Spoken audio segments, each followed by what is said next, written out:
श्री गुलाम अली जी, श्री गुलाम अली जी। शुक्रिया deputy chairman sir. मैं आज इस मौजूद ईवान में बिल 2025 अमेंडमेंट हमायत में खड़ा हुआ। मैं सिर्फ एक बिल की हमायत में नहीं बल्कि एक कदीम अमानत को दोबारा इसकी असल रूह के साथ जिंदा करने की कोशिश के साथ दे रहा हूं। वक्फ इस्लाम में सिर्फ एक कानूनी रिफॉर्म नहीं है बल्कि एक स्पिरिचुअल माहदा है अल्लाह से और इसके बंदों की भलाई के लिए। कुरान में चौथे पारे में लन तनालुल बिर्रा हत्ता तुनफिकू मिम्मा तुहिब्बून, तुम नेकी के बुलंद दर्जे को नहीं पा सकते जब तक अपनी पसंदीदा चीजों में से खर्च ना करोगे। यही वो रूह है जिस पर वक़्फ़ कायम होता है। जब ये रूह ज़वाल का शिकार हो जाए, जब वक़्फ़ अल्लाह के लिए किया जाए लेकिन फायदा किसी सियासी खानदान को पहुंचे, जब कम्युनिटी की अमानतें किसी पार्टी की नजर हो जाएं, तो वक़्फ़ बिल में रिफॉर्म एक फर्ज हो जाता है। यहां हजरत उमर रजी अल्लाह ताला अन्हु के दौर से वक़्फ़ की शुरुआत हुई है। सब लोगों ने डेटा बोला है, मैं ज्यादा डिटेल में नहीं जाऊंगा। यहां मदीना में Ruma which was bought and dedicated by Usman ibn Affan for public use. Prophet Muhammad सल्लल्लाहु अलैहि वसल्लम की हदीस है और फेमस हदीस है, when a man dies his days come to an end except for three things: charity मतलब तालाब बनाना, सराय, कुआं, बेनिफिशियल नॉलेज जिस इल्म से यूनिवर्स को पढ़ा जाए और कुदरत की नियामतों को अंडरस्टैंड करके इंसान के लिए, जानवर के लिए इस्तेमाल किया जाए, उस बेनिफिशियल नॉलेज को हासिल करना। और अच्छे बच्चे अगर हों, हु प्रेज फॉर हिम, ये सही मुस्लिम की हदीस है। लेकिन हमारे अगर दौर देखा जाए, हमने इसको कहां ले लिया। बहुत सारे बिल मॉडर्न इंडिया में, सल्तनत उस्मानिया में बहुत सारे रिफॉर्म आए। मैं ज्यादा देर नहीं जाऊंगा, मैं ज्यादा डिटेल में नहीं जाना चाहता। लेकिन वक़्फ़ जो है, वक़्फ़ एक बीमार जानवर की तरह, वो बीमार जानवर जिसकी जेब में लिटिगेशन लड़ने के लिए पैसा नहीं है, जिस वक़्फ़ में मुलाजमों के लिए तनख्वाह नहीं है। डिप्टी चेयरमैन सर, मैं असम में गया, वहां कहते हैं बहुत ज्यादा पॉपुलेशन है मुसलमानों की। कौन रहे सत्ता में? वहां 11 मुलाजिम तनख्वाह किससे लेते हैं? सरकार से। दफ्तर का है, वक़्फ़ हुकाम का, रेंटेड बिल्डिंग पे बड़ी बड़ी बातें करते हैं। हमने वक़्फ़ में इतने बिल लाए, हमने बढ़िया वाला लाया, हमने वो लाया, हमने फलाना लाया। लेकिन ये सब चीजें ये बेकार की चीजें हैं। मैं ज्यादा डिटेल में नहीं जा रहा हूं। मैं खुशकिस्मती से जेपीसी का मेंबर था। वहां जब मैंने सुना, अपोजिशन को सुना, सत्ता पक्ष के मेंबर्स को सुना, स्टेक होल्डर को सुना, अब बहुत सारे मेंबर, हॉनरेबल मेंबर बोले कि फलां को नहीं सुना, फलां को नहीं, जजेस को सुना, वहां उलमा को सुना, जमीयत उलमा को सुना, स्टेट के बोर्ड्स को सुना, मौलवी को सुना, इमाम की उन ऑर्गेनाइजेशन को सुना, साउथ में चक्कर लगाया, नॉर्थ ईस्ट में लगाया, हर जगह चक्कर लगाया। कश्मीर से भी हुर्रियत जमीयत उलमा की जो एक तंजीम है, उन्होंने भी आके कहा कि हम कॉन्स्टिट्यूशन ऑफ इंडिया पे बिलीव करते हैं, लेकिन साथ में मुसलमानों की बात नहीं करी।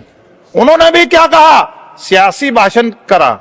हमने बोला 44 अमेंडमेंट्स हैं, अरे क्लास बाई क्लास डिस्कस करिए, लेकिन कोई बात नहीं करी। हमारे मेंबर बड़ा गुस्सा कर रहे थे, इधर बहुत गुस्सा कर रहे थे। क्यों गुस्सा कर रहे थे भाई?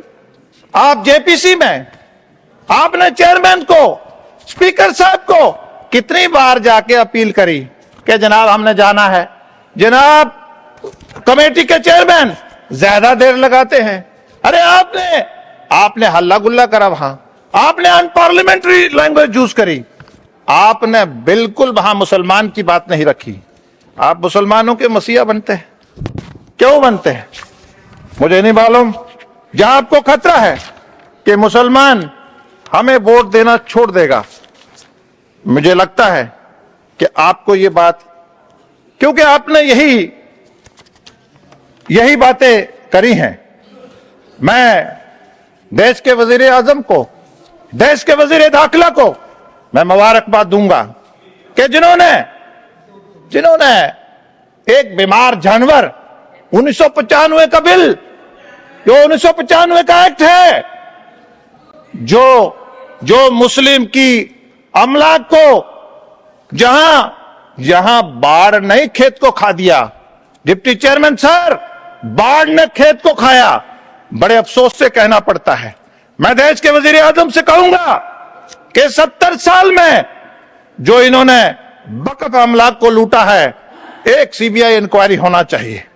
सीबीआई इंक्वायरी होगा, पात का पता चलेगा कि मुसलमान के हित में कौन है, असल में कौन है और नकल में कौन है। ये सारी चीजें अब आप बारी यहां आ गई है, मुसलमानों को डराते हैं आप। अरे जुड़ने दीजिए मेन स्ट्रीम से। अभी हमारे ऑनरेबल मेंबर कह रहे थे, बड़े सीनियर, मैं इज्जत करता हूं, मैं इज्जत की नजर से उनको सलाम करता हूं, हमेशा मिलते हैं। लेकिन जब हमारे एक फाजिल दोस्त बोल रहे थे कि मुसलमानों को माफिया से जोड़ा, मुसलमानों को डॉन से जोड़ा, मुसलमानों को बैकवर्डनेस से जोड़ा, मुसलमानों को अनपढ़ता से जोड़ा, मुसलमानों को अब तो 90 के बाद टेररिस्ट से जोड़ रहे हैं। कौन था 70 साल सत्ता में? अरे मेरी बात सुनिए, आपने भारत को तोड़ा। आपने भारत को इसलिए तोड़ा कि आपके जहन में, आपके डीएनए में मुसलमान के लिए मोहब्बत कहां से आ गई? कहां से अगर होती तो आप उस वक्त मुल्क को नहीं बांटते, आप नहीं बांटते। अभी आपने बाद में उनको स्टीरियोटाइप, उनको डराया, उनको मेन स्ट्रीम से डिरेल करा, उनको देश के उनके सेक्रीफाइसेस थे देश की आजादी के लिए, लेकिन उनको चौक चौराहे में उनकी डिस्कशन को बंद किया।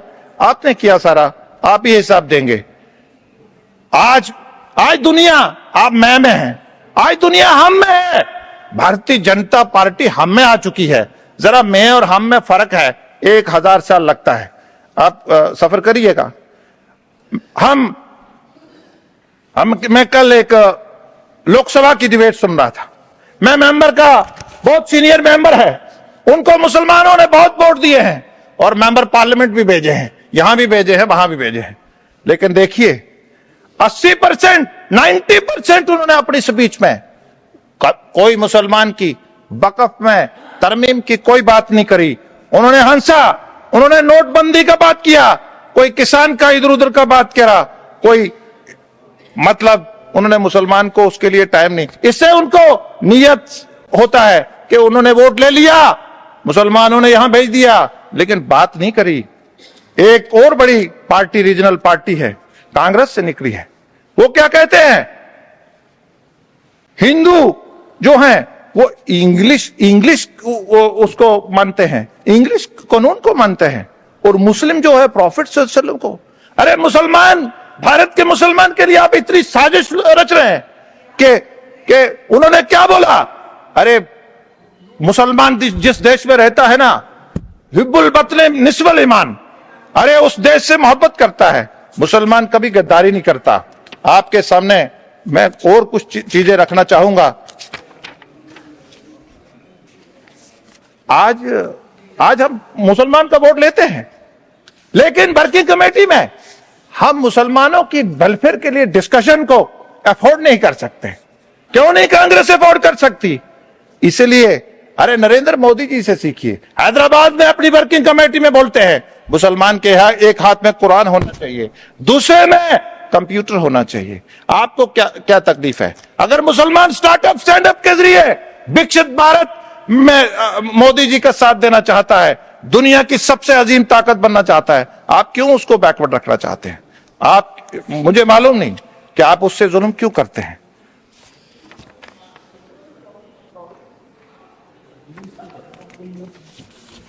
मुझे मालूम है आपको मेरी बातें अच्छी नहीं लगेंगी, मैं जानता हूं, क्योंकि आप मैं में रहते हैं, हम में आएंगे तो मेरी बातें समझ आएंगी। एक मेरे दोस्त सुबह बोल रहे थे, अरे आप कांग्रेस से हैं, बड़े इंटेलेक्चुअल हैं, गुस्सा करते हैं, लेकिन सुनिए क्या बोलते हैं कि परसेप्शन में कहां है, परसेप्शन नैरेटिव में कहां है, पर्सनल लॉ के साथ, प्रैक्टिस में कहां है, बीएनएस के साथ। प्रैक्टिस में कहां है? बीएनएस के साथ। और बोर्ड के लिए क्या बोलते हैं? हम यूसीसी के लिए तैयार हैं। अरे तीन कांग्रेस को डिसाइड करना पड़ेगा कि आपका मेंबर कहता है सब बोर्ड को बराबर कर दो, इसका मतलब यूसीसी। अरे नैरेटिव आप कहते हैं हम मुसलमानों का पर्सनल लॉ है, आप वहां भी खड़े हैं। प्रैक्टिस में आप बीएनएस को एंजॉय करते हैं, आप पे थेफ्ट पे चोरी पे हाथ नहीं कटते हैं। मुस्लिम पर्सनल लॉ लगाएंगे तो थेफ्ट पे हाथ कटेंगे, अडल्ट्री पे 100 कोड़े बरसे जाएंगे। और अगर आप शादीशुदा है, अरे एंजॉय करते हो बीएनएस और बात करते हैं किसकी? जनाब पर्सनल लॉ होना चाहिए। अरे अडल्ट्री, शादीशुदा अगर अडल्ट्री करेगा ना तो चौक में पत्थर से मारते हैं।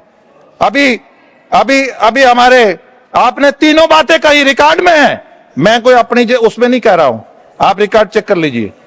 अभी केरला की बात हुई, केरला के लिए कांग्रेस और टीएमसी दोनों कह रहे हैं कि जिनके पास वो प्रॉपर्टी है हम दे देंगे। अरे 1995 एक्ट के तहत देंगे, जब 2025 एक्ट के तहत देंगे। आप सदन को बताइए, आप कैसे उस प्रॉपर्टी को दे सकते हैं? एक शख्स बोल रहे थे, एक हमारे ऑनरेबल एमएलए बोल रहे थे, वो क्या बोलते हैं? कहते एंटी फेडरल है। अरे आप बनाए 1995 का एक्ट, तो वो एंटी फेडरल नहीं है। आप कौंसिल बनाए, नेशनल कौंसिल बनाए, वक्फ बनाए, वो सब ठीक है, लेकिन मैं प्रैक्टिसिंग मुसलमान पे बड़ी बात हुई, डिप्टी चेयरमैन साहब। अरे इस्लाम को समझने के लिए एक बातन और एक जाहिरी इबादत होती है। एक साइड आप बोलते हैं कि वक्फ में इस्लाम को समझने वाला होना चाहिए, आपका दबाव है हमारे ऊपर कि इस्लाम को समझने वाला। और जब हमारे मिनॉरिटी मिनिस्टर जब हम लेजिस्लेशन लेके आते हैं कि उसको प्रैक्टिसिंग, अरे एक साइड आप बोलते हैं कि उसको इस्लाम का नॉलेज होना चाहिए, दूसरी साइड हम प्रैक्टिसिंग मुसलमान रखते हैं। आप कहते हैं अरे उसको पॉइज को, अरे पाकी को वो कैसे समझेगा? अरे वक्फ की उसको पवित्रता को कैसे समझेगा? चेयरमैन साहब, इनकी समझ में कैसे आएगा? ये मैं की दुनिया में रहते हैं, कैसे समझेंगे? ये कलेक्टर की बात करते हैं। अरे कलेक्टर, अरे इतना कलेक्टर करते हैं। अरे जो सीनियर अफसर होगा, क्या वो सरकारी अफसर नहीं होगा क्या? अरे आपको कोई नहीं मानने वाला। अब आपके चुंगल से मिनॉरिटी निकल जाएगी, आप याद रखना। आप चेयर को देखकर बोलें, चुंगल से मिनॉरिटी निकल जाएगी। John Brittas, take your seat. आप चेयर को देखकर बोलें, आपके चुंगल से। अरे मुसलमानों, आपने एक साजिश के तहत, आपने ऐसी ऐसी ऐसी सेक्शंस लाई, कैसी सेक्शन लाई जिसके लिए वक़्फ़ बदनाम हो, जिसके लिए मुसलमान बदनाम हो, जिसके लिए वक़्फ़ की पवित्रता खत्म हो। हम क्यों बड़े भाई की प्रॉपर्टी पे कब्जा करेंगे? हम नापाक हैं क्या? हम मुसलमान हैं, हम उसकी प्रॉपर्टी नहीं कब्जा करेंगे। आप चाहते हैं उनकी प्रॉपर्टी कब्जा करें, हम नहीं करेंगे, हम नहीं करेंगे। आपने ऐसी सेक्शन साजिश के तहत डाली, हम क्यों झंडा गाड़ेंगे वक़्फ़ का? हम क्यों गाड़े किसी की प्रॉपर्टी पे? हम अपनी डोनेशन वाली प्रॉपर्टी का रिकॉर्ड देखेंगे। अरे आप सुनिए ना, अब थोड़ा सब्र से सुनिए ना। अरे सुनिए, अरे आपके पास अब मुसलमान नहीं रहने वाला, वो वक्त चला गया, अब वो चला गया। आप अरे ट्रिब्यूनल का संबोधित करिए और कंक्लूड करिए। अरे यूनिफाइड वक़्फ़, अरे नाउमीदी, अरे नाउमीदी। डिप्टी चेयरमैन सर, कंक्लूड करिए। चेयरमैन सर, हम नॉर्थ ईस्ट में गए, वहां ट्राइबल का जमीन, वहां ट्राइबल ने मुसलमानों को कब्रिस्तान के लिए गिफ्ट दिया है। तो ये क्या बोलते हैं कि मुसलमानों आप ट्राइबल की जमीन पे भी जाओ, ट्राइबल ने पहले हमें गिफ्ट दिया, नॉर्थ ईस्ट में होंगे। अरे आप सुनिए, अरे सुनिए, अरे आपको मालूम नहीं है। पहले क्या देखिए आप। गुलाम अली जी, आपका समय खत्म हो चुका है, कंक्लूड करिए। चेयरमैन सर वाकिफ की मंशा से वक़्फ़ चलता है। इन्होंने हजारों प्रॉपर्टी का टाइटल चेंज करा। आप कौन होते हैं वाकिफ की मंशा को चेंज करने वाले? आपने समय खत्म हुआ। अदर रिलीजन की बात करी, आपका समय concluding, I am concluding sir. Amarnath में ये अदर मुसलमान, ये मुसलमानों के बिना और कौन आ गया? अरे सुनिए, अरे section 4 3rd does not mention that distinguished person in the field of administration, legal affair or financial matter have to be necessarily। सुनिए, श्री अमरनाथ में हैंसन, ओ सुनिए, अरे बोध गया में सुनिए, this act provide for the formation of. अरे मेरी बात सुनिए, बोध गया में क्या बाकी लोग नहीं है क्या? बाकी लोग नहीं है क्या? अरे कंक्लूड करिए गुलाम अली जी। मुस्लिम के बाद बात कर रहे हैं, उनको नाराज हो रहा है। आपने वैष्णो देवी, कंक्लूड करिए sir. I am concluding. Vaishno Devi पे जब हमने वैष्णो देवी में जब रिफॉर्म लाए, वहां के हमारे साधु समाज ने बहुत रेजिस्टेंस करी। डिप्टी चेयरमैन सर, आज वहां बोर्ड बना, श्राइन बोर्ड बना, आज वहां यूनिवर्सिटी बनी, आज वहां सुविधा है, आज वहां कैंसर अस्पताल बना। लेकिन 70 साल में आपका हिसाब हम सीबीआई के जरिए लेंगे। आपने लूटी है प्रॉपर्टी, हम लेंगे सर। इन्होंने मासूम, ये मुसलमानों का मसीहा बनते हैं। पिछले 30 सालों में 40,000 से ज्यादा मासूम इन्होंने कब्रिस्तानों में सुला दिए। आज इनको धन्यवाद। आज इनको कंक्लूड करिए सर। गुलाम अली जी, कंक्लूड करिए। Sir I am concluding. हमारे यहाँ बोलते हैं, अरे बीजेपी ने एमपी नहीं बनाया, बीजेपी एमएलए को टिकट नहीं देता। अरे आप 70 साल सत्ता में रहे, आप बताइए स्टेट वाइज चपरासी कितने मुसलमान बनाए? आपने स्टेट कैडर के कितने मुसलमान बनाए? आपने कितने IAS अफसर मुसलमान बनाए? अरे बात सुनिए ना, अरे फेलोशिप की बात करते हैं, अरे बजट कम हो गया इसकी बात करते हैं। आप मुसलमान के विरोधी हैं। मैं कंक्लूड करूंगा, मैं कंक्लूड करूंगा कि सर आज जरूरत है कि हम इस बिल की हमायत करें, ताकि वक़्फ़ दोबारा कम्युनिटी की रूहानी और माशी ताकत बने, ताकि वो मसाजिद, वो मदारस, वो कब्रिस्तान, वो खस्ता हाल शिकार जो प्रॉपर्टीज है, इन्हें दोबारा सुनवारा जा सके। धन्यवाद से कंक्लूड कर रहा हूं सर। धन्यवाद। परों को खोल, जमाना उड़ान देखता है, परों को खोल, जमाना उड़ान देखता है, जमीन पे बैठ के क्या आसमान देखता है। शुक्रिया, जय हिंद। धन्यवाद। माननीय प्रमोद जी, रोल माननीय